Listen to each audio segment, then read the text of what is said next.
Xo'p, bugungi mavzularimiz tizza og'rish sabablari, uni g'ichirlashi va og'riq qayerdan paydo bo'lishini Sarvar akam bilan to'liq gaplashib, sizlarga yoritib beramiz. Xo'p, Sarvar aka, tizza og'rig'iga o'zi nima sabab bo'ladi? Tizza og'rig'ining sabablari juda ham ko'p. Hozir eng gilamli hozirgi paytda dolzarb bilan aytib beraman sizga. Birinchi navbatda tizza o'zi hech qachon o'zi og'rib qolmaydi. Tizzada yo travma bo'ladi, yokida umurtqa sohasida qaysidir nerv qisilganligini hisobiga tizzaga impulslar yetib kelmaydi. Ana o'shani hisobiga tizzada muammolar kelib chiqadi. Bulardan birinchisi hozirgi paytda juda ham ko'p uchrayotgan sabab beldagi grija. Beldagi grija ham bilasizlar, grija nerv qisib qo'yadi. Qisib qo'ygandan keyin bu oyoqqa beradi, yo chapga yo o'ngga. O'sha chapga yoki o'ngga bergan paytda shu quymuch deyishadi bizning xalq tilida. O'sha quymuchdan to oyoqning uchigacha tortishganligini hisobiga tizzada bir-biriga tegishli paydo bo'ladi. Ana sedalishni tortadi, bu yoqda tizza bir-biriga tegadi, ana o'shandan keyin yemirilish, ana o'shandan keyin minskladagi jarohat, ana o'sha muammolar keltirib chiqarib beradi. Birinchi sabab. Ikkinchi sabab bo'lsa bu travma.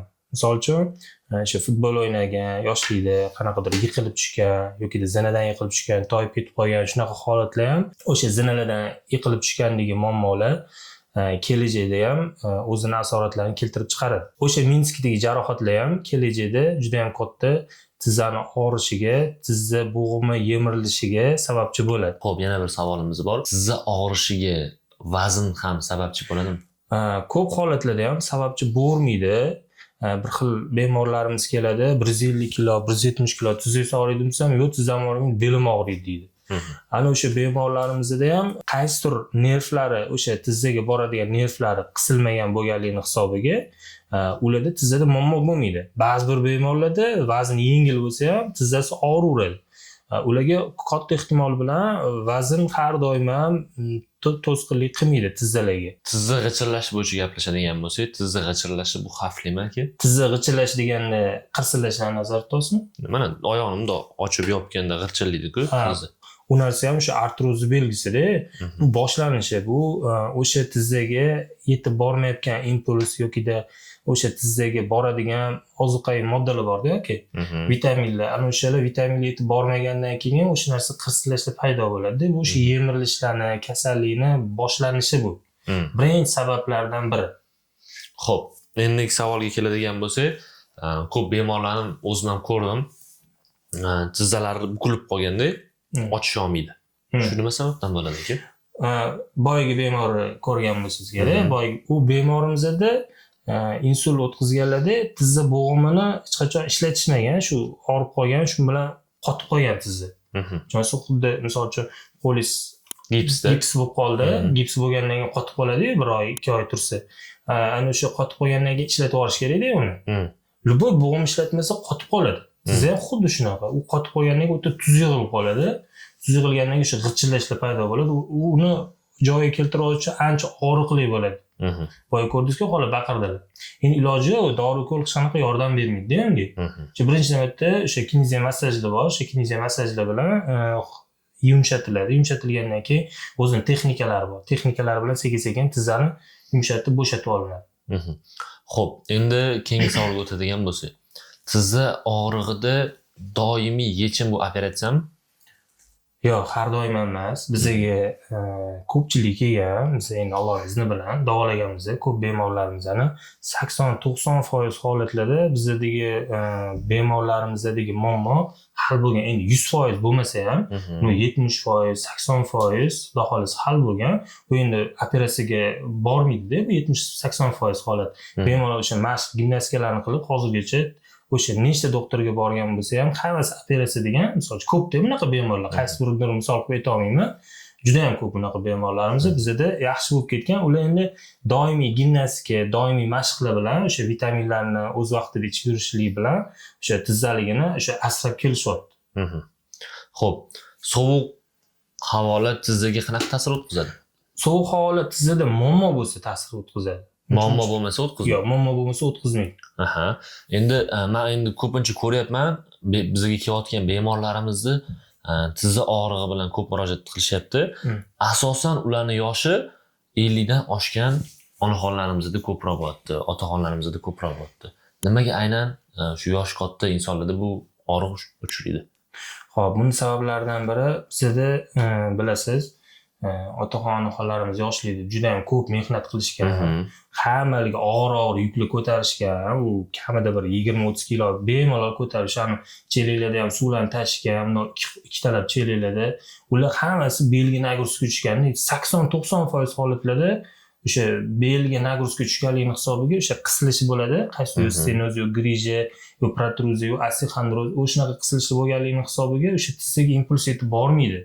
Yetib bormagandan keyin u yillar davomida o'sha aytganingizdek o'sha 40-50 atrofida 40 plus kasalliklar kelib chiqadi. Shularning orqasidan.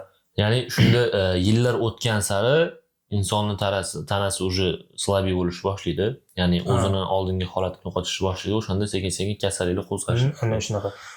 Bularni yechim qilish uchun o'sha paytda og'ir ko'tarishgan-ku, to'g'rimi? O'sha paytda nervlar qisilganligi hisobiga mushaklar ishlamagan, beldagi kvadratniy to'rtburchak mushak deydi. Ana shu mushaklar ishlamagan, uzoq vaqt ishlamaganligi hisobiga nagruzka tushib, poзвоночникka qisilib boravergan, birji kattalashavergandan keyin impuls yanada bormagan tizzalarga, ana o'shandan keyin kelib chiqadi bunaqa kasalliklar. Tushunarli. Xo'p, endi bizani kuzatayotgan bemorlarimizga, kuzatuvchilarimizga tizza og'rig'ini qaysi paytda sezganda doktorga murojaat qilish kerakligini aytib bersangiz. Xo'p, tizza og'rig'i qarangda, bunaqa narsa. Tizza o'zidan o'zi og'rib qolmaydi. Birinchi navbatda belligi yoki bo'ynligi og'rib qolsa, srazi uchrash kerak. Chunki o'sha yerda yo stress bo'lgan bo'ladi, bo'yni og'rib qolgan bo'lsa, yoki belga qanaqadir noto'g'ri harakat yoki og'ir ko'tarish yoki shunga o'xshagan muammolar kelib chiqqandagina kelsa, o'shanda keyinchalik tizza og'riqlari bo'lmaydi. Tizzasi og'riyotganlar keladigan bo'lsa, tizza og'riyotgan bo'lsa, qirsillash, zinadan tushib chiqayotganda og'risa yoki uzoq ko'p yursa qaysidir oyog'i og'riydi, chap yoki o'ng. Ana o'sha paytda kelishadigan bo'lsa, og'riqlar shu xudo xolasa tezroq yaxshi bo'ladi. Ana kuni sartaroshga bordimda, sartaroshga borsam tizzam og'riyapti dedi. Keyin sochimo bo'ldi. Sochimo bo'lgandan keyin bitta test qilib ko'raman sizni dedim o'sha yerda. Test qilib ko'rdim. Giper holatda, mushaklar hammasi ishlayapti. Ana keragidan ortiq ishlayapti-da. Chunki u yomon holatda bu. Uxlamaysizmi desam, asabiymisiz shunaqa desam, shunaqa uxlamayman.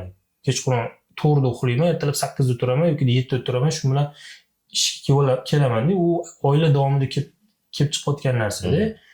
U ishlarning oxiri kelmash asab tochkalariga tegdim. O'sha mamtigi asab tochkalar bor orqada, o'shalar bilan ishlovdim. Ana tizza og'rig'i bor, qo'yib yubordim. Chunki buni sabablari ko'p demoqchiman-da. O'sha odam normal holatda 6-7 soat belgilangan-ku, o'sha normal holat uxlamasa ham o'sha hamma muammolar kelib chiqaveradi-da, tushunasizmi? Endi bizani kuzatayotgan YouTube orqali kuzatayotgan bemorlarimiz yoki kuzatuvchilarimizga tavsiyangiz. Birinchi navbatda asabda, asab asrashsan, ana undan keyin og'ir narsalar, haddan tashqari og'ir narsalar ko'tarishni yaxshi ko'tara olaman, deyishmasin, belda qisilish bo'ladi, boya aytganimdek, undan keyin o'sha kasalliklar hammasi keltirib chiqarib beradi, hammasini. Keyin o'sha yeb ichishga katta e'tibor berish kerak-da, Hozirgi paytda endi qaysidir gazli suvlarimiz bor-ku, o'sha nomini aytolmayman. Ana shu suvlarni ko'p ichishadi yoshlarimiz, qarilarimiz ham, hamma ichyapti hozir. Ana o'sha ichgandan keyin bilasiz, bizdagi vitaminlar bor-ku, inson tanasiga nimadirlardan olamiz-ku o'sha narsalarni yeb. O'sha narsalarni yuvib chiqarib yuboradi-da, yuvib chiqarib yuborgandan keyin o'sha boya aytganimdek tizzalarga, bo'g'imlarga, barcha bo'g'imlarga yetib bormaydi, o'sha vitamin yetishmovchilik bo'ladi. O'sha yetishmovchilik bo'lgandan keyin o'sha boya kasalliklar sekin-sekin kelib chiqib keladi-da. O'shaning uchun har doim sog'lom ovqatlanishsin, og'ir ko'tarishmasin, shu asabiylashmasin, O'shanda Xudo xolasa uzoq umr, sog'lom hayot kechirishadi inshaalloh. Xudo xolasa. Xo'p, agar sizda tizza og'rig'i, tizzangizda g'ichirlash yoki tizzangizda uvishlar, qanaqadir tizzadagi shishlar bo'ladigan bo'lsa, Rahmatullayev neyrokinezologiya klinikasida siz bu kasalliklarda davo topishingiz mumkin. Bizani qayerda joylashgan degan savol bilan qiynashingiz mumkin. Bizani filiallarimizga keladigan bo'lsangiz, Samarqand shahrida, Namangan viloyatida bor. Undan tashqari Toshkent shahrida ham o'zimizni klinikamiz bor. Sizga ma'qul kelgan joyda siz o'zingiz ekrandagi nomerlar orqali bog'lanib, konsultatsiya olib, bemalol tashrif buyurishingiz mumkin bo'ladi. Videomiz foydali bo'lgan bo'lsa, layk bosib, bizani kommentariyada qo'llab-quvvatlab qo'ysangiz xursand bo'laman.